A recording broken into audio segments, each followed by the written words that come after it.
Well, the markets are roiling and, of course, waiting for the much talked about 1st of August, as promised by US President Donald Trump, where he's going to impose harsh tariffs on America's trade partners. Yesterday, we saw a dramatic and what Trump referred to as a historic trade agreement between the US and Japan, where the US is going to, or Japan is going to make major concessions, investing about $500 billion to the American economy, and the terms of these agreements will be dictated by Trump. Shares, of course, are reacting to these agreements. And of course, we're keeping an eye to see what kind of agreement will come out in the coming days. Good morning and thank you very much for joining us. It's now 10 a.m. here in Nairobi. Well, it's a beautiful morning. The sun is out. And here on BizCheck, we're going to discuss critical issues that are going to shape the economy going forward. On the first hour of this show, we'll be discussing the domestic tourism.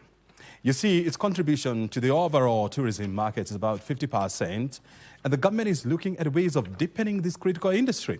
If I was to give you some global statistics, in the first quarter of 2025, world tourism market grew by 5%, and outbound tourism was about 300 million visitors, and so you're looking at about almost 1.2 billion tourists were expected to travel around the world. So we'll be looking at strategies, of course, of deepening domestic tourism here in Kenya. I'll be joined by industry players who have an idea of what's happening in the market. And of course, in the second hour, we'll be looking at medical tourism. Oh yeah, so it seems like today our focus is on the tourism industry. Kenya has laid out critical and proper plans to deepen medical tourism, and about 10,000 medical visitors come to Kenya for medical purposes. How can we push this number to about 100,000? Good morning and thank you for joining us. You're watching BizCheck. We are live from Broadcasting House. This is our national headquarters. And of course, our reporters are on the ground tracking the happenings around you. We are live from Broadcasting House. I'm about to introduce to you my list of guests for this morning. And of course, the show is on domestic tourism. I'm joined by Mike Macharia. He's the CEO of Kenya Association of Hotel Keepers and Caterers. Thank you very much indeed, Mike, for joining us this morning. Yeah, thank you. Of course, next to Mike, we have Fred Kaigua. He's the CEO of Kenya Association of Tour Operators. Fred, asante sana. Thank you, Brian. Happy to be here. I want to start with you, Fred. Give us a feel of how the domestic market is faring now. Thank you, Brian. First of all, thank you for inviting us for this show. Domestic tourism is, as you've rightly pointed out, a very important component of the tourism sector in any economy. Ideally, in a good economy, you should be running about at least 40% and above. So currently, I think I would say that our domestic tourism is on an all-time high. The numbers we are seeing, I think, have actually been much higher than we have seen before. Mm-hmm. And this one we can partly attribute to the shift that occurred around the 2019 COVID pandemic, mm-hmm. when the airports were shut down and the only tourists that were available were domestic. Yep. That allowed a very concentrated focus on domestic. Not that it was not there before, but this time you really had to work with it. So whatever was perfected around that time is working well. Domestic tourism has bounced back quite well. It's mm-hmm. actually doing much better than it was before. So have we gone back to pre-pandemic levels? We have surpassed pre-pandemic.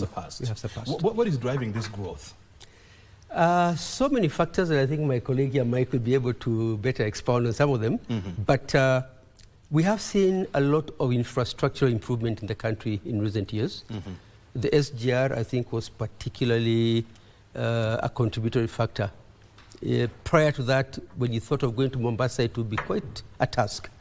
But right now, you can pop down in 5 hours assured and be there at this particular time. Mm-hmm.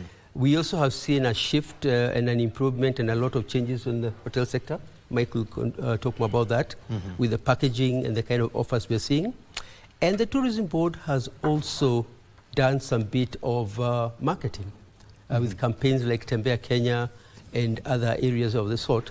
Mm-hmm. So domestic tourism has acquired a higher profile, riding on the momentum it picked up during 2020. Mm-hmm. Yes. Mike, Do you agree with his sentiments that the market has rebounded to actually surpass pre-pandemic levels? Yes, O'Brien. I think first of all, as my colleague says, COVID was the best thing to happen to domestic tourism because since 2008 we came up with a plan, a domestic plan. We had a marketing plan. Yeah. And all the messages were going out to the market.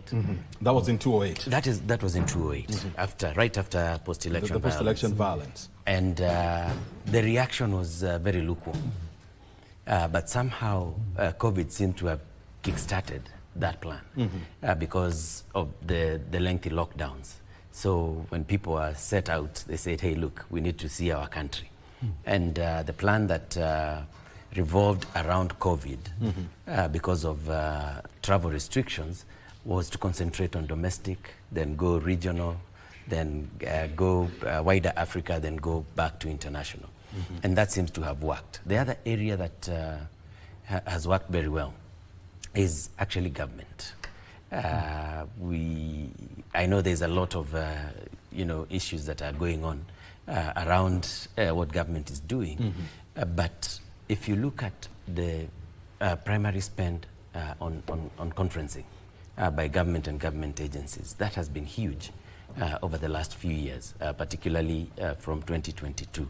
So you add that to the leisure travel, and you find that we are doing pretty well on domestic. But obviously we can do better. For a country that has 60 million people, we need to be looking at around 10% of our people traveling domestically, and that's about 6 million. 10%? Yes. How many people are doing domestic travel now? Right now, numbers could be between 500,000 to 800,000. There's also... So we haven't even clocked the 1 million mark? Not as yet. Yeah, and the target would be something like 2 million in the short run, because we are looking at an international target of 5 million. So if you're looking... This is by the year 2027? By the year 2027. So if you're trying to get to 5 million international, you need also to push to around 2 million domestic tourists, because it is possible. It's just that there's a lot that we need to do in collaboration with the government, which we are doing as an industry. And of course, the investors in the sector to come in and give us more products. The county governments, for example, and I'll give you just one quick example. The county of Homa Bay has some serious tourism attractions. There is that Ruma National Park, which has one of the rarest gazelles, breed of gazelles. Yeah. We have places like Rusinga and so on. And we're still not doing much to promote domestic tourism from a county level. We may think that we are doing a lot, but we still need to do a bit more. Very good. We'll be coming back and we'll be finding out what is the role of county government in promoting domestic tourism, because they are key cog in driving domestic tourism. But we just want to dash to Radisson Blue, where the IGAD Eminent Personalities Conference is taking place, and the chairperson of the IGAD Eminent Person Council of Kenya, this is Major John Sei, is speaking. Let's listen in and then we'll come back. Sometimes we think of those which are far away. We think of Middle East, we think of Ukraine, or somewhere in West Africa, or somewhere in the Pacific. But right here at home, in our region, IGAD, we have enough in our hands to cause us who are here present to think and say and ask the question, what are we going to hand over to our grandchildren? Are we going to give them a tattered region, or we will restore tomorrow for our children and for our children's children?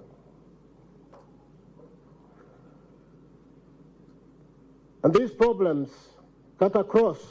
Some are natural, some are man-made. When floods strike, when famine is there, and people move from one place to another, when climate change affects our cycle of planting crops and so forth,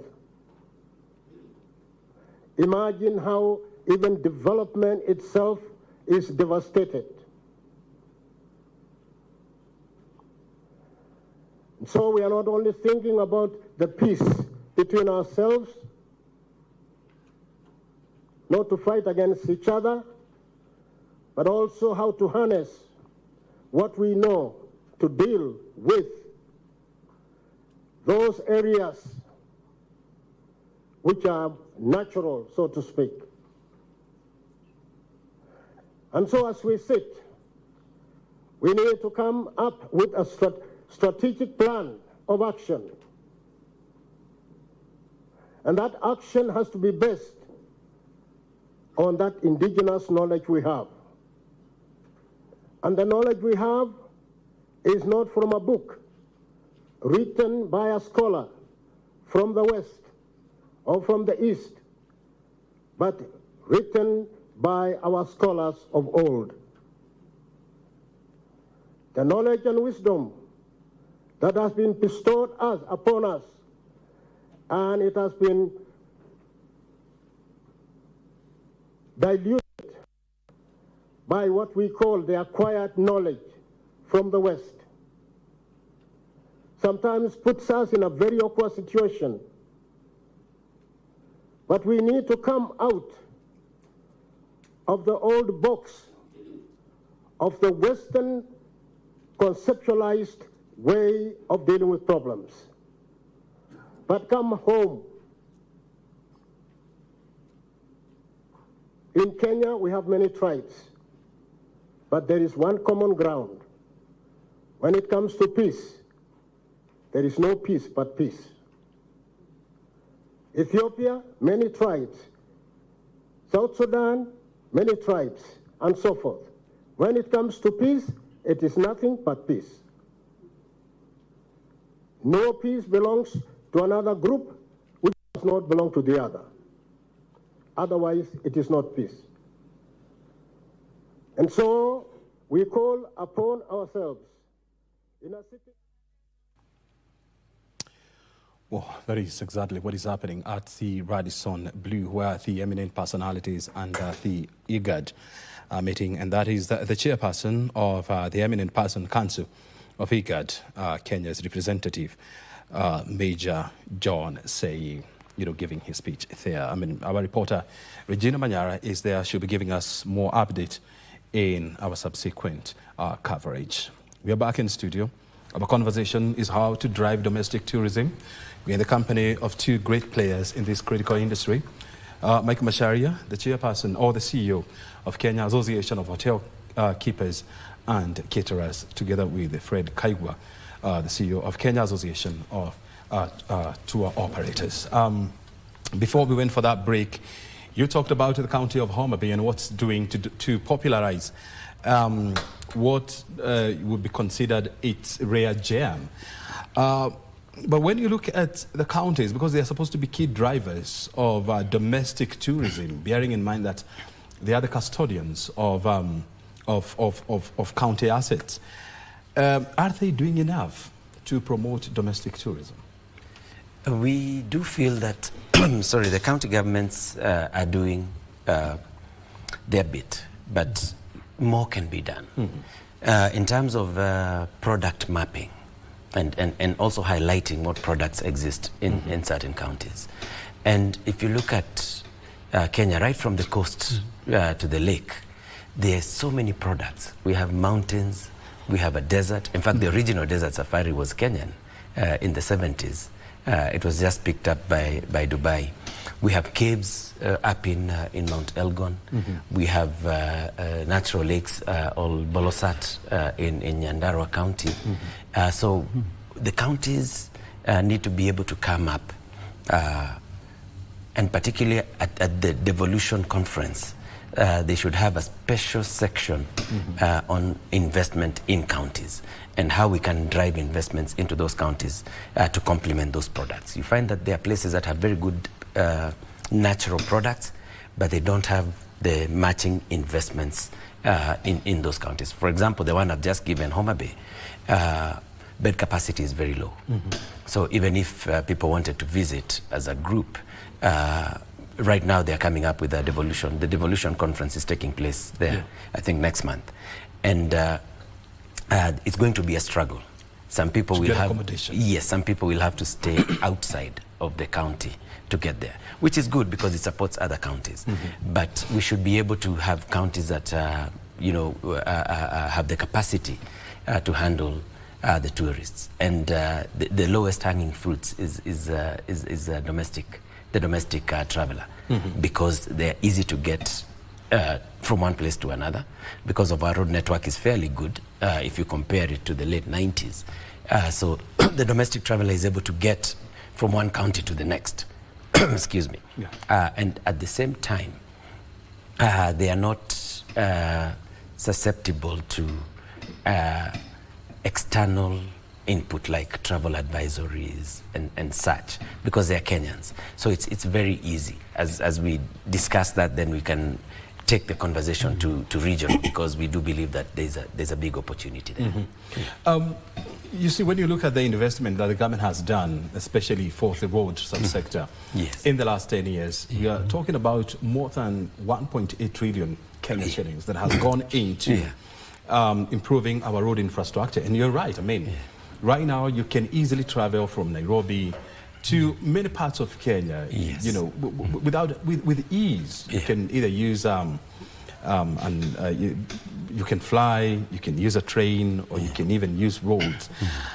And this is opening up regions that were hitherto unknown. For example, I'm seeing a lot of people now doing travels to Chalbi Desert. About 10 years ago, I bet probably maybe a quarter of the Kenyan population knew that we have a desert in the name of Chalbi.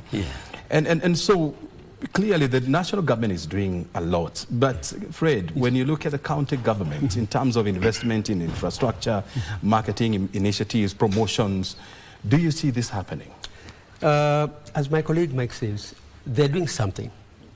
But in any activity you do, you're always well advised to collaborate with others who have a similar interest. At Kato, we have set our eyes on county tourism, and we are looking at a journey of product discovery, where, as Mike mentioned, there's some counties that are holding some gems that they may not understand the true value of, and have not actually brought them out in a way that would attract visitation. So it tends to be a collaborative effort. They have the product, they have people in charge of telling us about those products. We need the product to sell to our clients, and we have a tourism board that is marketing the country. So I see it as a tripartite collaboration between the product owner, the operators and the hoteliers, and the tourism board for marketing. But left on their own, I don't think they are going to be able to achieve the full potential, because you need help. In every sphere of activity, you do need help from others who have a similar interest as yours. You see, when I look at Kato, you know, this is an institution that has been there since 1978? 66 to be precise. 1968. And you have a network of more than 300 members. Yes, we do.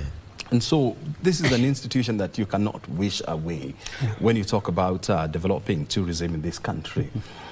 Have you seen any attempts by county governments to reach out to organizations like Kato for partnerships to drive tourism? Yes, we have had initiatives raised by counties like Nakuru, recently Laikipia. But tourism, as my colleague will attest to, sometimes works in a circuit basis. If I had one product, say, in Isiolo, and the other product was in Namanga, I'm not marketing the two across that way may be a bit of a challenge. So it works best if you work in a circuit. And right now we are setting our eyes on the Western circuit, which, as Mike has mentioned, has a lot of interesting issues. But a number have not reached out, but maybe due to lack of information.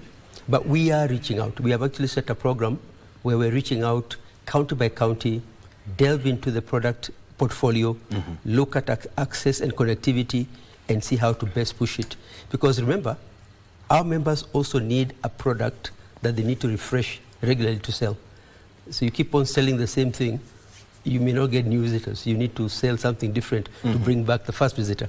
So we have a very connected need. They need to sell, we need to sell. So we are reaching out even to those who have not spoken.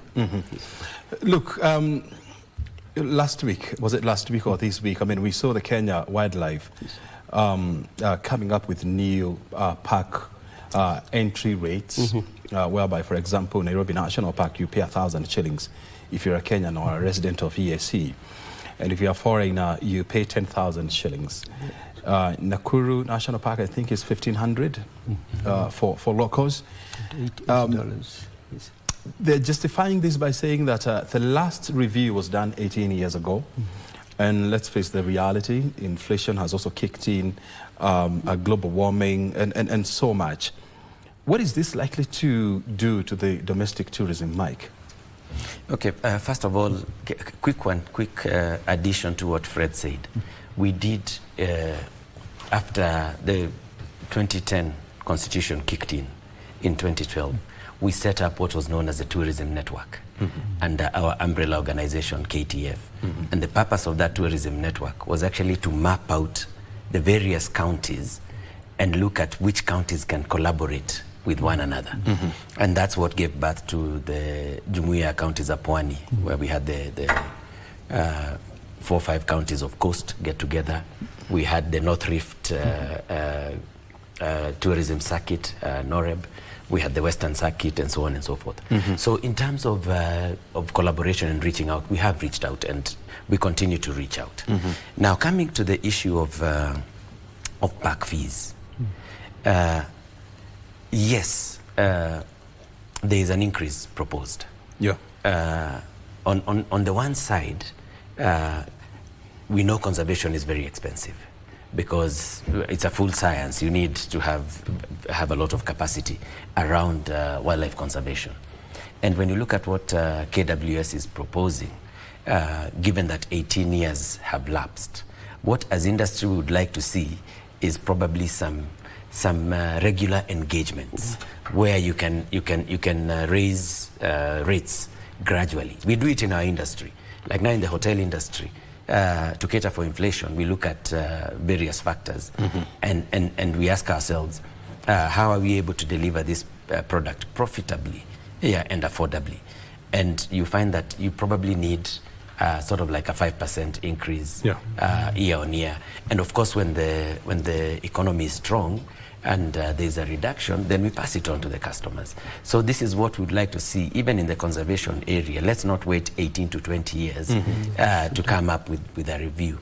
I know Fred and I will be a bit careful to discuss that topic now because we are going into public participation. Very good. I want you to hold your thoughts on that issue. We'll be coming back to more because we just want to go back to Radisson Blu, where the IGAD eminent personalities forum is taking place. We have Foreign Affairs Principal Secretary Dr. Koril Singh now speaking. Let's listen in.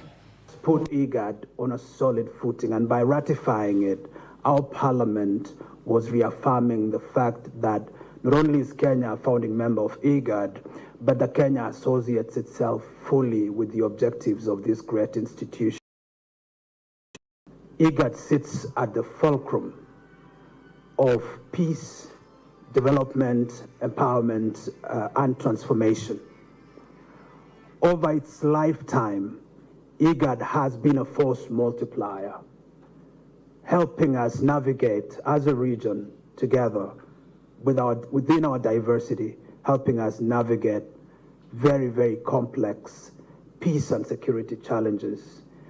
Through IGAD, we were able to navigate the complexity of the breakdown of the Somalia state. Through IGAD and with IGAD, we were able to work together as we struggled with the Sudan situation as it was then, giving rise to the birth of a new nation known as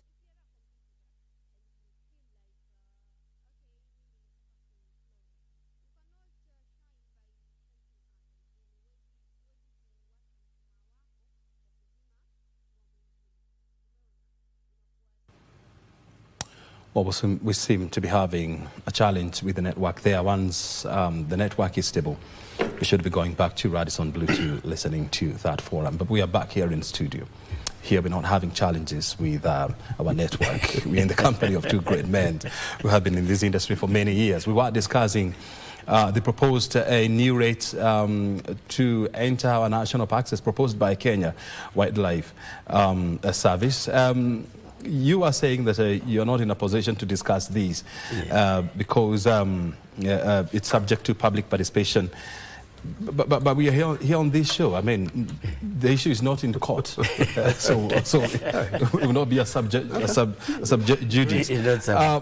But I want to hear from you because as key players in this industry, your voice is very critical in shaping narrations around tourism in this country. From where you sit as the CEO of KTHC, what is your opinion? Is KWS justified in raising this rate? Is it coming too late in the day? Is this something that we should have done long time ago? I think, O'Brien, first of all, let me just, to make things clear, we as an industry are not opposed to the increase.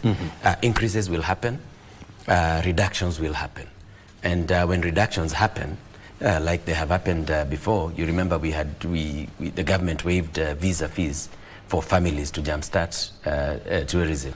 And KWS came up actually with some incentives to drive numbers out there. So we are not opposed to the increase. What we like to see happening where and where stakeholders and you have the areas. Like now I'll give you an example. If you go to the coast region, there's a marine park there. That people don't seem to know about. They think that you just... There are actually 5 of them, yes, yeah? They think you just go and swim in the ocean and go back. But there's a full marine park there that is protected, you know, along the reef. And there's a lot of science behind conservation within that marine park alone. Probably more than even what you utilize in the parks. It's arguable. So we do understand that conservation is expensive and we need to conserve our environment so that we can bring in tourists. So we are not opposed to the increase. The thing is that we just need to discuss and ask ourselves which is the best entry and at what time. And the timing is the most important for us because we go out contracting for periods of even of 2 years. So you may be having 2 operator contracts existing outside the country and also in the country that are running for the next 2 years. So we sit with the agency and discuss and tell them, hey, look, why don't we implement it in this way so that we can also take care of our contracts? Because if we don't, like has happened before, you find that the operator or the investor ends up taking the burden because you cannot go back to the client and charge for it. So in a nutshell, we are okay with the process. We are happy that it's happening now, that we can be able to discuss it before the next calendar year, and we will have enough time to go out to our customers and tell them the outcome. And we are happy with what KWS is doing. Yes. Brian, I think for me, maybe a bit of perspective. When the Director General of KWS attended the CATO AGM last year, he indicated that CATO members generate about 70% of his tourism revenues. 70%. 70%. Actually, he said 80, but I'll be conservative and say 70. Yeah. So that increase you're talking about, 70%, will be generated by CATO members. As Mike pointed out, we're not opposed to the increase. I don't think I'll be able to give you a CATO position because I have those who support it and those who are unhappy with the quantum. But in general, yes, we appreciate that the Kenya Wildlife Service is a custodian of some of our very prime resources and they need money to run. The challenge, I think, came from that long gap, those many years, and then you catch up with the rest. For instance, Samburu is charging 85, Narok is charging 200. 85 60 actually, and moving to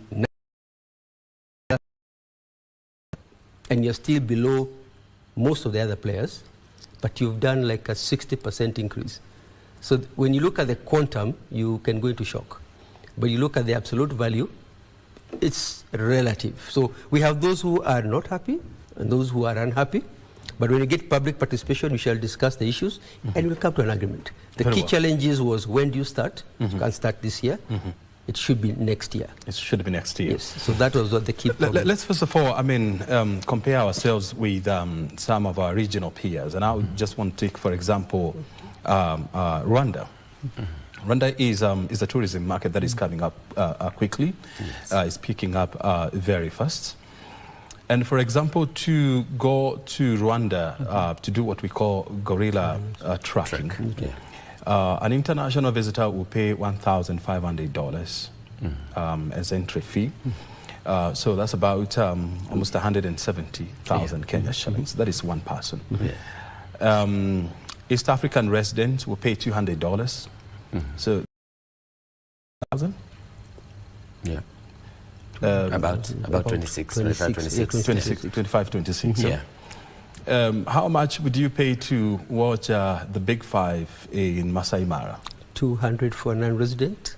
$200. $200, and then $3,000 for 3,000 for non-residents. Okay. So have we underpriced our product? I don't think so. First of all, the example you've given,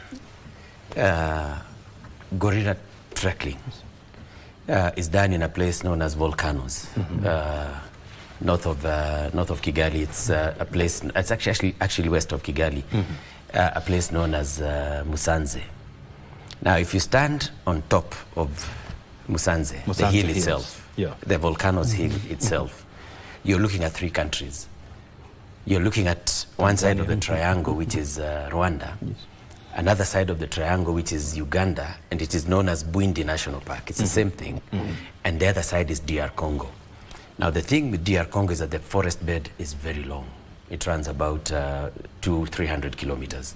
So it's not really possible to go trekking because you have to go through the forest first. So the easier places are Bwindi and Musanze. Now, the same product in Musanze is sold at probably $700, half the price in Uganda. So what's my point is that it's where you want your product to enter.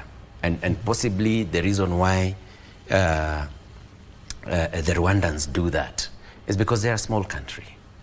And if you look at the impact of tourists versus population, I think they are doing 1 to 7 for now. We are doing 1 to 60. So we have an opportunity to get more tourists into our country. So what we should be doing, instead of looking at one product that is wildlife alone, we look at all the other products we have, and there are many. You can come to Kenya around 47 to 50 times and not repeat a single experience. So, and the numbers going to wildlife viewing generally would not go beyond 500 to 600,000 in 1 year in Kenya. So where will the other 5 million go? 4.5 that you're looking for to fill the numbers. So you need to come up with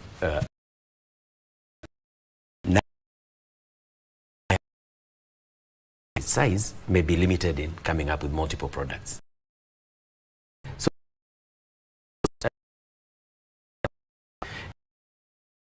situation is different here. The level of taxes that we pay, the number of licenses, for example, a hotel pays before you even start January 1, 32 licenses. That you need? Yeah, that you need to just operate that year. So there are many other macro aspects that come to play. And then you don't want to also outprice yourself out of the market. I want to hear this, Fred. I mean, he talked about, developing various products so that you create a different experience, for different visitors. When you look at a Kenyan traveler, what kind of experience are they looking at? Do they want to go and see the Big Five? Do they want to go to the beach? Do they want to go boat riding, mountain hike, or what is their experience? Yeah, I think that's a very good question, O'Brien, because if you look at some of the hindrances we have, one of them is awareness of what there is. Mm-hmm. If you asked just an ordinary, take 10 Kenyans on the street in November and ask them where you're going for Christmas, I'm willing to bet 7 of them won't be able to answer that question. Yeah. They have not, and the 3... They just want to go and swim. They want to go somewhere. They've not decided. Some people make a decision mid-December. So the issue of product diversification and the offering to make it available is actually going to be very critical. But that has to go hand in hand with awareness. As Mike mentioned, there are products already existing now that we don't know about. Nobody has brought them to the fore. So Kenya is very blessed with a wide diversity of products. Our issue is trying to map them out properly and then looking at how do you put this onto the face of the traveler. I remember looking at my Facebook one time and I saw a group that was traveling on a bus tour that was offered for ticket on bus. You just book a ticket, meet up with a whole team of people, and off you go to a particular destination and you have fun for the weekend. I didn't know about that because there's so much to offer. How are we putting it on the table for you to be able to know, I can do this, I can get to that product, this is how I go there. So I don't think we're short of products. I think our problem is how to map them and how to put them on the table, and information on how to access those products and the cost. I want us to go back to Radisson Blu, but when we come back, I want us to spend the next 25 minutes or so, giving Kenyans tips on where to go, how to go, and what to experience. True. We just want to create that awareness. I mean, you're watching us live from national headquarters. This is KBC. And of course, we want to take you back to Radisson Blu for that IGAD Eminent Personalities Forum. And right now we have the gender CS. She's now speaking. So let's go there and listen in, and then we'll come back. You champion the inclusion of youth and women in Track 2 mediation, an initiative that recognizes how equally vital is our shared cultural heritage, arts and traditional practices have long served as bridges between communities and offers time-tested mechanism for dialogue and reconciliation. We propose a bold regional framework that harnesses our collective wisdom systematically. I invite you to envision with me a diverse regional roster of eminent persons, senior women and men, youth and elders, all working to identify, mentor, and elevate credible mediators in Track 2 efforts. Picture with me modular, gender-sensitive training in negotiation, psychosocial support, and trauma-aware facilitation delivered from capital to village. And I emphasize that. Let's move from here to the villages, creating networks of preventive diplomacy practitioners. We propose cross-border mentoring that links senior mediators with emerging women and youth practitioners across our region. This initiative will employ rigorous evaluation mechanisms aligned with Kenya's gender-based violence framework, measuring equity, inclusion, and impact in our preventive diplomacy efforts.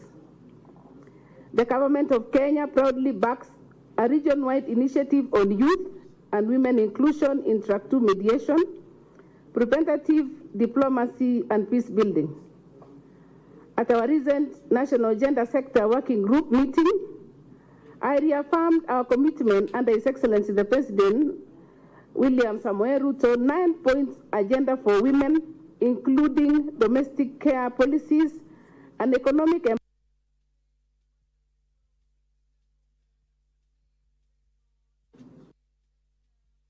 confronted us with the harsh reality of appalling rates of femicide, with 5,578 women and girls taken from us in the year 2024, and it continues.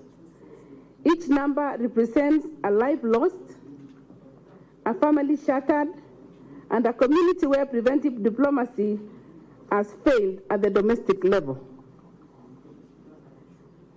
This stark reminder drives our agency to harness collective wisdom before conflicts escalate.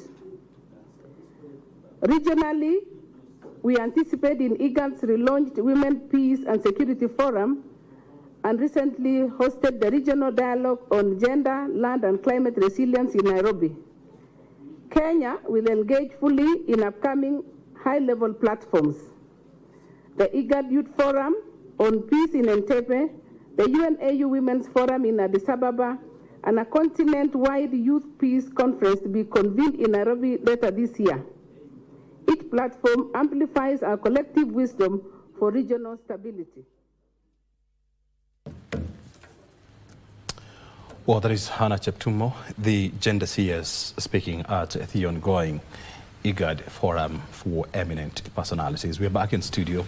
Our conversation is around domestic tourism.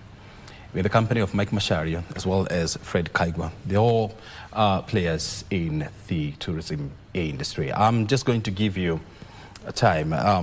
In the next 20 minutes, we're going to spend it advising our people where to go, how to go there, the best time to go there, and what you're likely to see. Who wants to go first? I think I'd like to go first. Yes, Fred. Very well. Thank you, Fred. Before I venture in where to go, I think I would like to look at some do's and don'ts to really benefit from domestic tourism. Because I look at what I was calling the 4 A's of domestic tourism. The issues that look, the first one I think is awareness.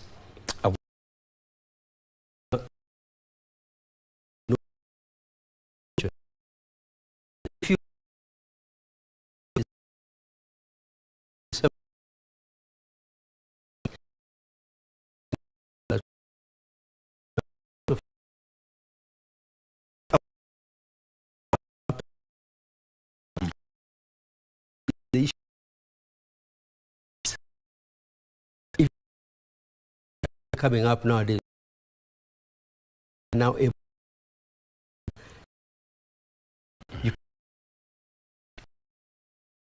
for the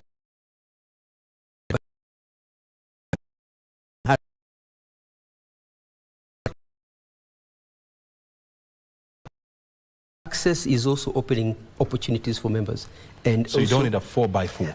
Not too many of unless maybe you're entering into inside you would, yeah. But then there are others who offer the 4x4 at the gate. So you can drive your small car you can drive your small to the car, gate, yes, and then at the gate you hire. Perhaps the lodge can pick you up, or Mike can mention to that. But the issue of access, as the roads improve, opens a lot of opportunities, even for transporters who can, to operators to bring small groups together, because it's opening new products. Yep. Then we have the issue of affordability. And here's where the elephant in the room. Due to what people perceive as low disposable incomes, you might find that tourism does not rank as high in the pecking order of essential services. But there are those of us who spend in one weekend more than you need to do a holiday. Just hopping from one pub to the next, from Friday to Sunday. What do you call bar hopping? Bar hopping. The amount you spend on that weekend. Is it also another form of domestic tourism? No, domestic tourism, you must go outside your habitual domicile. Right. You must move to another country. You can't domestic tourism in Nairobi, no. Yeah. So you can't like jump from, let's say, Nairobi West to Nairobi East, as you say, I'm on domestic tourism. No, you need to leave your regular domain. Very well. So the amount we spend by hopping on a weekend could actually finance a small holiday. Just that you think it's expensive. So that affordability is something that brings us to the last point, which is attitude. Attitude. As Kenyans, I don't think we have a culture of saving for holiday. We save for everything else, but you'll never save for holiday. You start trying to put together a holiday at the last minute, but now there are those who offer options where you can say, lipa pole pole. Start paying in January for December. Trying to finance a holiday in December is very expensive. And that's a thought you need to start in January. Our tourists save even for 3 or 4, 5 years to come to Kenya. Some even save for 10 years for that one safari. So that attitude of this is luxury, save for it, and you'll be surprised how much you can do. So once you have gone around those inner constraints, then now you can be able to appreciate more how you can step out as a domestic tourist. And one point I'd like to raise, using a tour operator is not as prohibitive as people think. For two reasons. One, that person has contract rates that gives them a lower price than you would get. So they can actually sometimes even give you a better price than you walking in direct to the hotel. And they have the resources to plan for you and to mitigate in case something goes wrong. If you go on holiday on your own and the car breaks down, what happened? You're stuck. But if the tour operator has taken you, they are responsible to bring you back. So I would urge Kenyans to consider engaging a tour operator and just say, can you give me a quote for my holiday? Then you can compare. You might find that you might get a better deal than doing it yourself. Yes. Like on average, if somebody wants to take a safari to Masai Mara as a domestic tourist, how much on average, how much would that cost you? That's a very difficult question, and Mike will step in on that, but it depends on where you want to go. I recently saw a post, and I even had to call someone to ask, where a hotel advertised a room rate of $3,500 per person sharing per day. That is $500? Yes. So it's almost 360,000 per person sharing. Per person per day. So depending on where you want to go, which hotel you have chosen for yourself, depending on your budget, is it camping? Is it a lodge? Is it a luxury lodge? Do you want a private minibus? Do you want to fly in?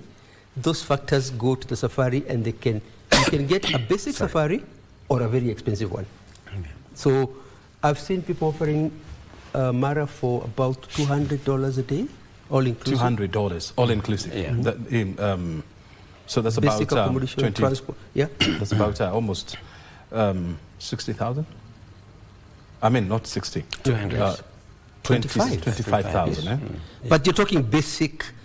You're not doing luxury, but you're in the Mara. You have a place to stay. You have transport.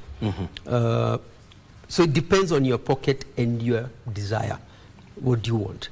Very well. The only challenge I would say: don't look for this, and you pay this.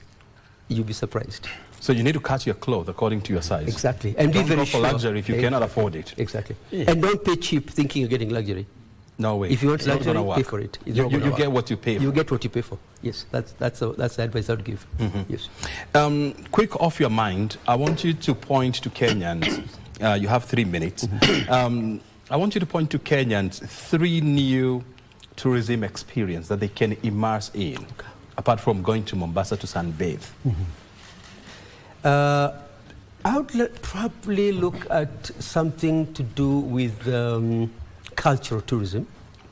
Cultural? Yes, cultural tourism. I once had an occasion to immerse myself in what I thought I'd get bored within 2 or 10 minutes, and I was there for 2 hours. 2 hours? Yes. It's an if you go to the cultural experiences, which are in some of the regions, you'll be amazed how much of culture we don't know about and how much culture we have lost. Like where would this be? Turkana? Mombasa has some cultural villages. Mara has a cultural village. We have some, I think, even in Nyeri, I've seen some. Samburu. Yeah. Practically most of the regions, Amboseli, have cultural experiences. And there are some tourists who come in purely just for culture. We also have homestays coming up very well. If you think a hotel is very expensive, there are people who build... These are not your average Airbnbs. No. Some people build huge mansions out there in the village, and they're just waiting for someone to occupy them for a very affordable fee. Of course, now that would not favor the hotel, but homestays but it's a good option for somebody. It's a good alternative where you actually go and stay in somebody's huge mansion that remains empty most of the year, that has been built in the village. And so you don't necessarily have to look for a hotel if you cannot afford, especially large groups. Domestic, no, our saving budget. But then there are very many hotels Mike will talk about that actually give you a good price. A good price. Because the hotel takes care of everything. You're not cooking, you're not cleaning, you can enjoy the experience. The homestay, you have to either carry a cook or do something yourself. So then, of course, adventure. Adventure. There was a group that went cycling in, is it Laikipia? And they really enjoyed it. You have actually an adventure, you're just cycling out in the wild. I went whitewater rafting in Sagana some time back. Of course, it took me quite a while to convince me to get in that water. But there's a lot of experiences that you can do that Did does not involve... Did you do bungee jumping? Hell no. You wouldn't try that? No, I watched it. Yeah. That's an extreme sport. Very good. Yes. Your 10 minutes are over. Let's go to Macharia. Okay, thanks. I think Fred has captured most of it. But you'll be surprised at what people are doing out there. There's a friend of mine who's put up a cultural museum in a place called Teto in Nyeri. In Nyeri? Yeah. It's a private museum. It's a private museum. People don't know about it. It's right opposite Dedan Kimathi College. You'll be surprised. Another one has put up a prayer garden in Sagana. Just a prayer garden where you go and you meditate if you're a That would also person. fall under domestic tourism. Exactly. Domestic tourism. And did you know that there are some falls in Sagana in between on the way to Embu from Sagana? There are some falls, beautiful waterfalls that nobody seems to know about. And you can go and spend the whole day. I went there and spent the whole day. And they are looking hotels. at falls, listening to birds. The hotels are close by. There's a brand new hotel right next to that place called Avai. It's in Kirinyaga County. So there's so many things that you can culture, because we find that most of us don't.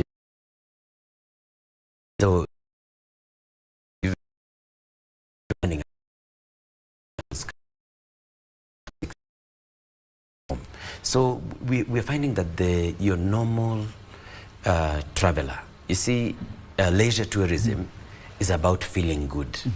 There's a time I think I was seated here and I said we sell happiness. Yeah, it's happiness. Leisure tourism. Yeah, leisure tourism is about happiness. You want to go and be happy. You're unwinding to be happy. And scientists are now telling us about happiness indices. Somebody the other day said you need a holiday, a 3-week holiday, a 2-week holiday every 2 months. Wow. Yeah, to just so when do you work? boost your happiness index. So it's something that might become a necessity as we go along, as opposed to just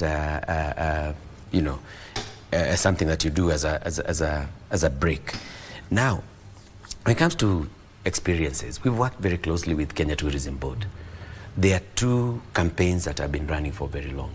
One is known as Signature Experiences, where you pull out a unique experience, and it is highlighted by KTB. And we've had about, so far, for the last 7 or 8 years that the campaign has run, we've unveiled about 200 signature experiences, unique.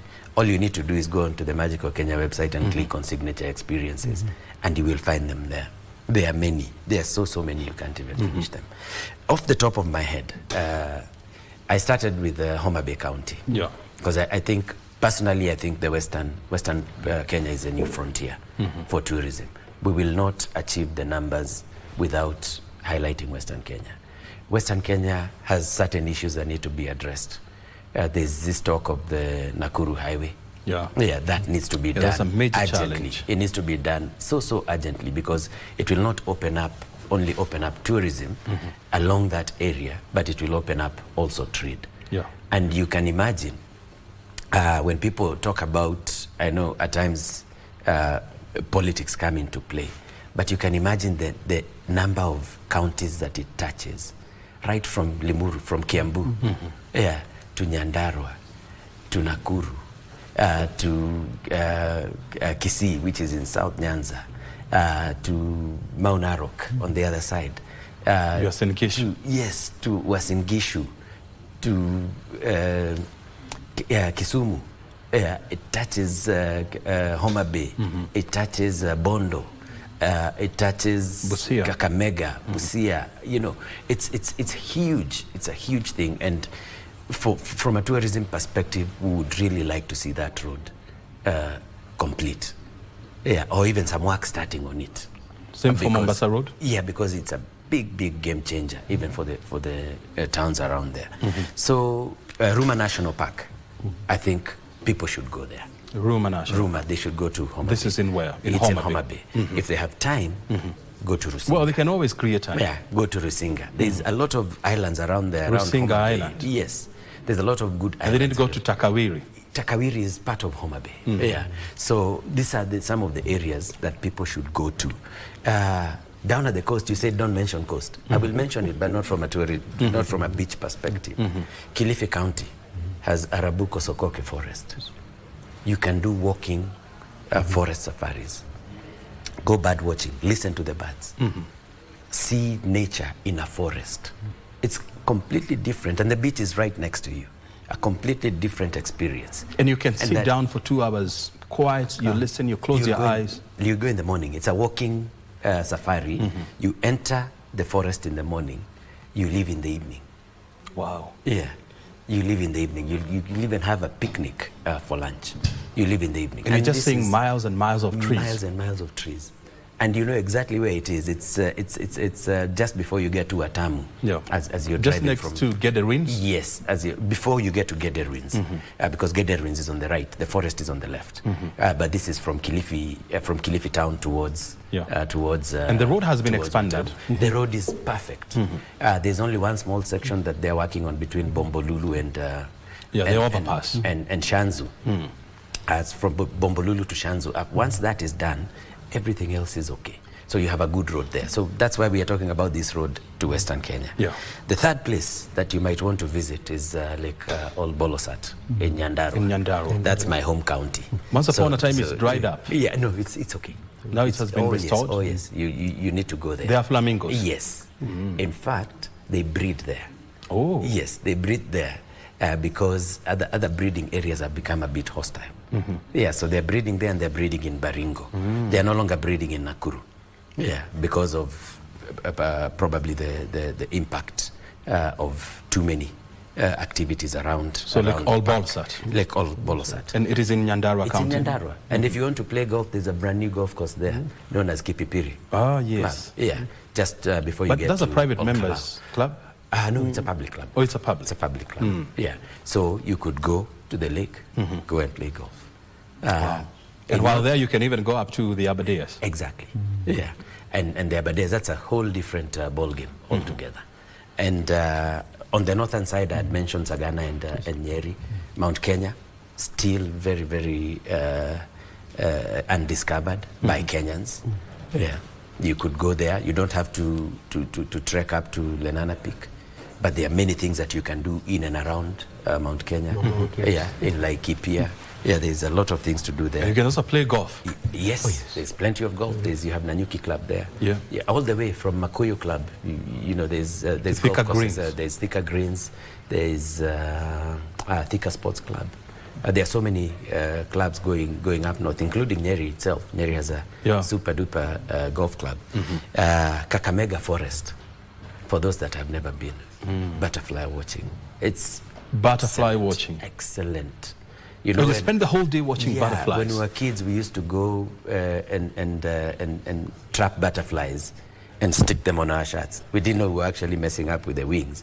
But it's something that I would like now. That sounds like it's a plan. Yeah. Butterfly watching. Butterfly watching. Yeah. It's peaceful. Yeah, and there's a retreat there, a Christian retreat known as Rondo, out there that you can also go. Then Lamu Islands. Lamu Islands. The islands of Lamu. In fact, Old Town Lamu. The challenge has been security. No. What's it, security? And the road to Lamu. No, the road to the security, the insecurity that was there before in these areas of, as you were approaching Lamu, I think the biggest area was Mokowe. That area of Mokowe was the one that had insecurity problems. From Nairobi. Around. Yeah. There's a small city in the U.S., in Florida, outside Jacksonville. It's known as St. Augustine. St. Augustine is a replica of Lamu. It's a walking street. Wow. Yeah, you go there, you spend the day engaging with the ladies who are cooking mahambris on the sidewalks. You eat mbaazi, you know, and the beach is right there in front of you. And you can hop from island to island. You have Manda there that has a naval base. You have Kipungani on the other side. Right north to the bottom when you're going to Tanzania, you have Shimoni. You have Shimoni, and up north where the naval base is in Kiunga. So there's so many places to see. If we are going to discuss places here, O'Brien, we need another forum. We'll take Those are another forum. But let me ask you this, you know, before we wind up, and I'll be having two issues to discuss before now we get into the other conversation. Why is it not possible to take a cruise ship from Mombasa to Lamu? It is. It's possible. You can do that today? It's possible. The only thing is that, you know, we have a cruise terminal. Yes, we have a cruise terminal. At the port, at Kenya Port Authority. There's a full cruise terminal there. And it's like an airport. And this is why I was talking about us highlighting what we have, then the investors come in. Because now the investor is a cruise ship. So we need to identify 2 or 3 that can make the Mombasa Cruise Terminal their home. They may not be Kenyan cruise ships, but they can be domiciled there. And they can take you up and down. So it is possible. It's just a matter of now, because in this conversation we never really went into investments, which maybe the next time you invite us we can discuss. Very good. Before I dismiss the class, who has a minute to tell people that they can also go to they don't have to go to Dubai to do desert safari. They can actually do the same here in Kenya, in a place called the Chalbi Desert, which is in Marsabit County. It's in Marsabit. Like I said earlier, the original desert safari is Kenyan. It was undertaken in Marsabit, and it was you had 2 elements. You had what you are calling desert dune drives, and then you had walking camel treks, where you sit on camels and walk for days by camel, and you sleep under the stars. And it is doing stargazing. Yes, you do stargazing.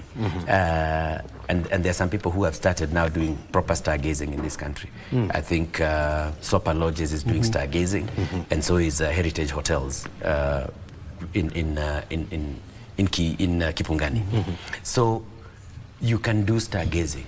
We did not even touch on that side and touch on Lake Turkana, which is a whole different ball game altogether.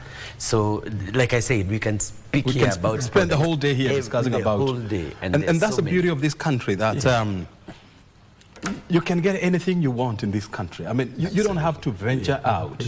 We have everything. If you want to do shopping tourism, you can just do it here. We have some of the best malls that Africa has to offer. You have the Rift Valley, you have the beach, you have the mountains, you have the forest. You can get everything here. That's the conversation that we are going to have next. Mike and Fred, what a great morning to be with you and spend a few time, you know, about 1 hour or so with you, you know, discussing nothing more but the beauty of this country. And we just want to encourage people, let's take time to explore this beautiful nation. You can even do helicopter tourism. You just hop onto a helicopter, you spend the whole day, you know, viewing beautiful places that will just blow your mind. Go to West Pokot. Beautiful, amazing, it's heaven there. Your time is highly appreciated. Thank you very much. The next conversation is coming up next, and it's also on tourism.